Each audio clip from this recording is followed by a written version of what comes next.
businessmen.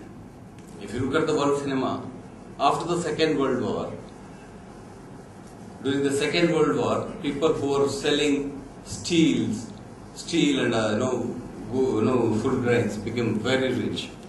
After the war, they wanted something else to invest their money, and they found cinema as the ideal tool because they started pumping their money in this trade. That has happened in India too. In the post-60s onwards, the studio system evaporated, and the individual producers came up. And the individual producers started looking at cinema as a business proposal.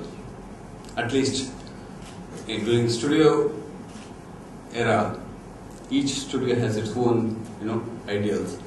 Like Prabhat always thought, and it's their that they should make films only about some ideals, but no such thing during the independent producers.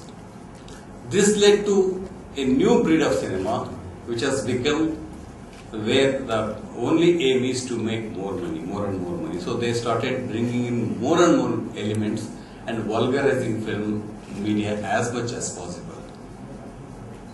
That's when the progressive ideals that were propagated till then started disappearing, and then it became pure commercial proportion. Then started a new movement wherein they started questioning all these things, and that was cinema of resistance. So in cinema of resistance, the filmmaker directly attacked the system, the state, and the kind of structure that we have developed over this period. This is different from the progressive cinema. And this is very meaningful to me, very important to me, because it becomes, now this has become a weapon to attack, to criticize the system. So, since this is the intention of these films, neither the state, nor the system, nor the industry want these films to be seen by the people. So they have developed over a year a system wherein these kind of films are never released. Can you show me one place in India where documentary films are regularly screened? No.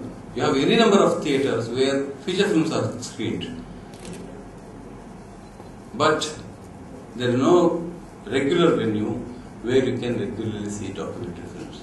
Because the Indian documentary is far ahead of Indian feature filmmaking.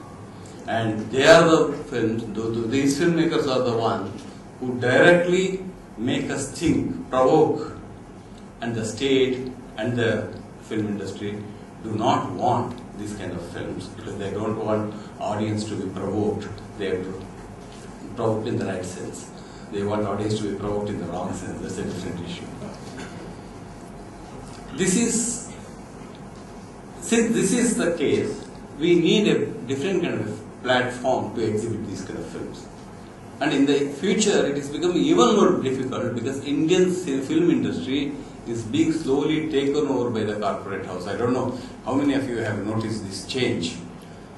And if it is taken over by the corporate industry, then, that's a real end of meaningful cinema.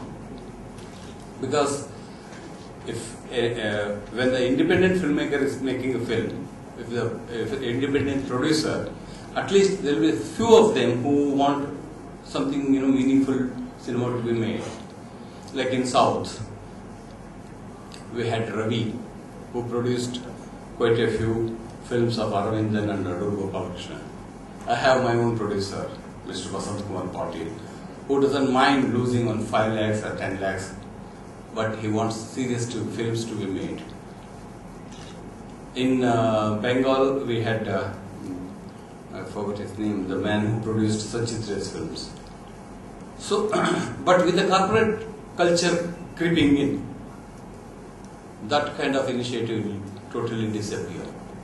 And they want films which fetch more and more money. Today you already know that Reliance has come in. There are other, in UTV is coming. There are a lot of, such corporate houses are getting into filmmaking.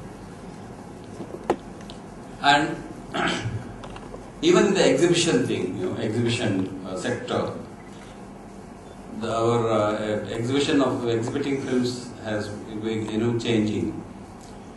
Earlier, a man would buy the film and screen it in Allahabad, screen it in Lucknow. Today, that is also on the wane. Today, the film producer or the corporate house sells the film to another corporate house. He beams it like the television images. So you don't have to buy film or you don't have to take. So what will he do? He will take some 1,000 theatres in India, or 2,000 theatres, or some 200 theatres from UP and shows it. So the individual filmmaker or a filmmaker who makes some kind of a meaningful cinema will have no place to screen his film. And we have not realized the problem with that kind of system. Today it may be some corporate houses from Bombay. Tomorrow it will be corporate big studios from Hollywood or from New York. There are moves in that direction. So we need to be very, very worried about these kind of changes. The only answer, only way how we can see meaningful cinema is to organize our own film festival. And cinema for the festival, this festival of cinema of resistance is an answer to it. Here we make the choice. You want to see Bela Nagi's film, Daye Baye, you have selected it and tomorrow you are seeing it. Afsa, I am quite sure no government agency would ever screen that film. But Sanjay has seen it, he liked it, he says this film should be seen by everyone, he has arranged it here. So that's why I say, the healthier filmmaking will survive if we have more and more such festivals.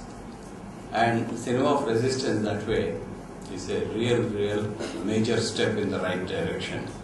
And Sanjay and others are doing it for more than 6 years. 6 years.